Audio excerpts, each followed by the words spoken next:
জয় হিন্দ, বন্দে মাতরম। বন্ধুরা, গতকাল WBSSC SLST result প্রকাশ করেছে এবং সেই রেট সেই যে রেজাল্ট, সেই রেজাল্টে কাট অফের যে ব্যাপারটা, তার যে রেট, সেটা দেখে পুরো মাথা ঘুরে যাওয়ার জোগাড়। দেখুন, সেই স্ট্রাইক রেটের ব্যাপারটা নিয়ে আজকে এই সময় পত্রিকাতে পর্যন্ত খবর হয়েছে। এই সময় পত্রিকা আজকে এই শিরোনামেই খবরটা প্রকাশ করেছে যে 100% স্ট্রাইক রেট হয়েছে। তার এতটা ভালো, তা সত্ত্বেও সে ডাক পাননি। লিখিত পরীক্ষায় 60 পেয়েছেন পরীক্ষার্থী, তার রেট 100% একদম পুরোপুরি। স্ট্রাইক রেট যখনই 100%, তারপরে স্কুল সার্ভিসের ইন্টারভিউতে ডাক পেলেন না একজন পরীক্ষার্থী।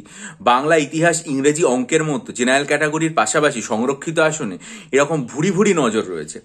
স্কুল সার্ভিস কমিশন যেটা জানিয়েছে যে শিক্ষকতার জন্য যে আগাম অভিজ্ঞতা, সেটাই 10 নম্বর বরাদ্দ করা হয়েছিল।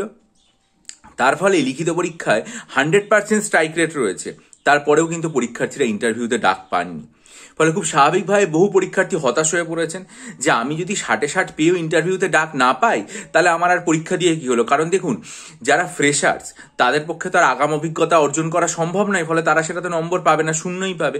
তাহলে আলটিমেটলি কি হলো, যারা ফ্রেশার্স হয়ে এত আশা আকাঙ্ক্ষা নিয়ে এতদিন পর একটা পরীক্ষা হচ্ছে, সেটা দিয়েও তাহলে পুরো পরিশ্রমটাই ব্যর্থ হলো।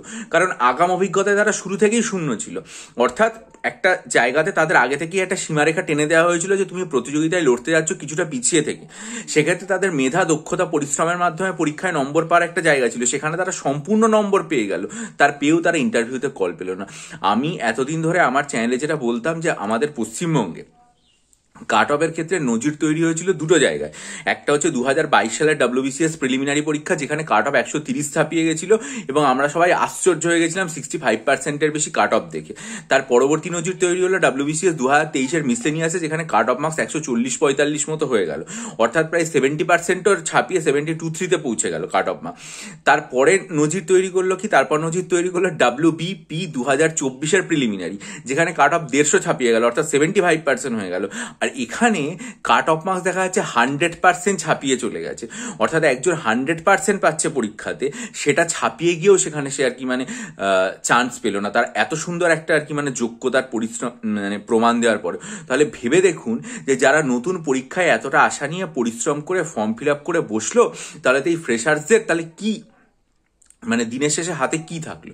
কিছুই না, একটা বিগ জিরো ছাড়া আর কিছুই থাকলো না এত পরিশ্রম করার পরে। তাহলে পরীক্ষাতে যে ফ্রেশার্সদেরকে সুযোগটা দেওয়া হলো, সেই সুযোগটা কিন্তু শেষ পর্যন্ত তাদের জন্য যথোপযুক্ত আদৌ হলো না। যে 100% স্ট্রাইক রেট পেয়েও শেষ পর্যন্ত এটা এতটাই খারাপ লেগেছে। কালকে রাত্রিবেলাতে রেজাল্টটা প্রকাশিত হওয়ার পর দেখছিলাম এবং আজকে আনন্দবাজারে দেখলাম যে এমনিতেই আমাদের রাজ্যে একটা চাকরির পরীক্ষা, সেটা সেই বছর না হয়ে তার 2 বছর পরে হতে যাচ্ছে, তার ফর্ম বেরিয়েছে, এতে আমরা আনন্দ পাই। যদিও তো আনন্দ পাওয়ার কথা না, কিন্তু অ্যাটলিস্ট বেরিয়েছে, পরীক্ষাটা হতে যাচ্ছে, সেই কথা ভেবেই আমাদের আনন্দ হয় যে কোনো একটা চাকা অন্তত স্থিতিশীল থেকে সে গতিশীল হলো।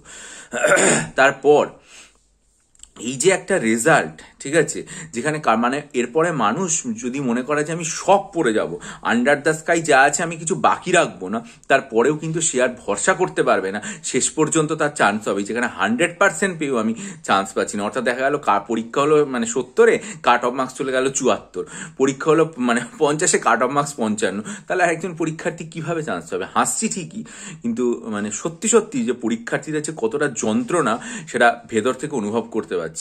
আপনারা খুব ভালো করে এরপরে প্রস্তুতি নিন। যারা এই পেলেন না, তাদের তো কিছু করার নেই, দুঃখ হবে, যন্ত্রণা হবে, কিন্তু তারপরেও সামনের দিকে এগিয়ে যেতে হবে। এরকম একটা ভয়ঙ্কর পরিস্থিতি, সেটার মধ্যে দিয়ে আপনারা যাচ্ছেন, আমি বুঝতে পারছি। এবং এরপর আপনারা চেষ্টা করুন যে আপনাদের সামনে যে সমস্ত পরীক্ষাগুলো রয়েছে, সেগুলোর জন্য ডাব্লিউবিসিএস এর ফর্ম প্রকাশিত হয়েছে, সেটার জন্য আমার চ্যানেলে নিশ্চয়ই আমি ধারাবাহিকভাবে এরপরে পরীক্ষার স্ট্র্যাটেজি, বইপত্র, রুটিন সবই তৈরি করে দেবো। তার জন্য চ্যানেলটা সাবস্ক্রাইব করে বেল আইকন প্রেস করুন।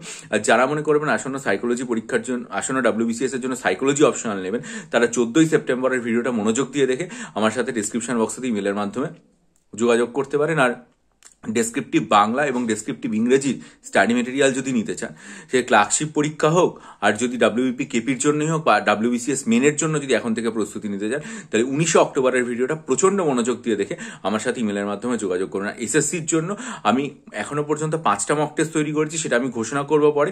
আপাতত 3000+ এমসিকিউ স্টাডি মেটেরিয়াল যদি নিতে চান, স্ট্যাটিক জিকে এমসিকিউ, তাহলে সেই সংক্রান্ত ভিডিওটা মনোযোগ দিয়ে দেখে আমার সাথে যোগাযোগ করতে পারেন। আর ডেসক্রিপটিভ অঙ্কের স্টাডি মেটেরিয়াল দেওয়ার প্রসেসটাও এখন অনগোয়িং রয়েছে। ভালো থাকুন, বিজয়ী হন, সফল হন।